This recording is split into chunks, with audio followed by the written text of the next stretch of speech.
जमशेदपुर में टाटा मोटर्स के gate number 1 के सामने मजदूरों का गुस्सा फूट पड़ा है। टेल्को इलाके में मजदूर नेता बंटी सिंह के नेतृत्व में बड़ी संख्या में लोग सड़कों पर उतर आए और कंपनी प्रबंधन के खिलाफ जोरदार धरना प्रदर्शन शुरू कर दिया। मजदूरों की मुख्य मांग है कि उन्हें स्थायी नौकरी दी जाए और वेतन में बढ़ोतरी की जाए। प्रदर्शन के दौरान न सिर्फ अपनी प्रबंधन बल्कि यूनियन के अध्यक्ष RK सिंह के खिलाफ भी जमकर नारेबाजी की गई। मजदूरों का आरोप है कि कंपनी और यूनियन दोनों मनमानी कर रहे हैं और कर्मचारियों की समस्याओं को गंभीरता से नहीं लिया जा रहा है। धरने पर बैठे मजदूरों ने साफ चेतावनी दी कि अगर उनकी मांगें नहीं मानी गई तो आंदोलन और तेज किया जाएगा। क्यों आप लोग आंदोलन कर रहे हैं, क्या वजह रही? आंदोलन करने का मुख्य वजह ये रहा है कि लगातार टाटा मोटर्स प्रबंधन के कुछ भ्रष्ट अधिकारी और यूनियन के जो महामंत्री RK सिंह, इनके द्वारा मिली भगत करके लगातार ऐसा काला कानून लाया जा रहा है जिससे मजदूरों का शोषण बढ़ते जा रहा है। पहले तो जियो ग्रेड लाया गया, मान लीजिए जियो ग्रेड ला के कोई मतलब नहीं था।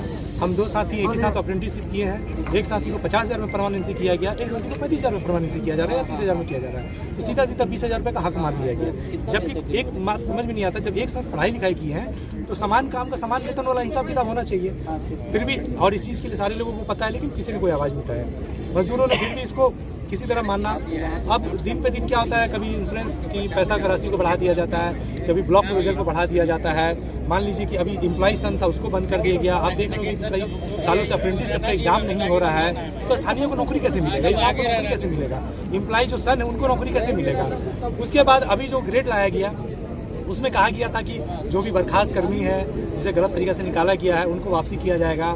मान लीजिए जो DA का कटिंग किया गया है परमानेंसी करने पे, उस DA को बढ़ाया जाएगा और भी बहुत सारी सुविधाओं को लेकर बात चल रहा था कि ये सब दिया जाएगा, लेकिन उससे इतर सारे काम किए गए। कोई भी काम जो है कि उस हिसाब से नहीं किया गया। अब अचानक से BRS लाने का सिस्टम लाया गया है कि BRS का ये ला रहे हैं, तो BRS ला के 700 लोगों को निकालने का लिए प्लानिंग है।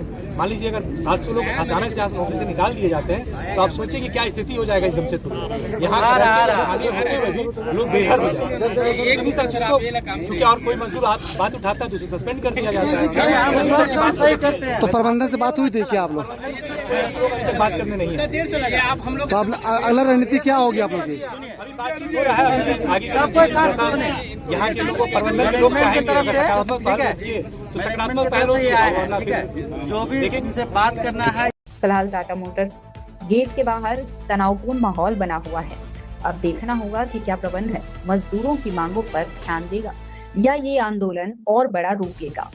मुनादी लाइव क्लियर जमशेदपुर से विनोद केसरी की रिपोर्ट।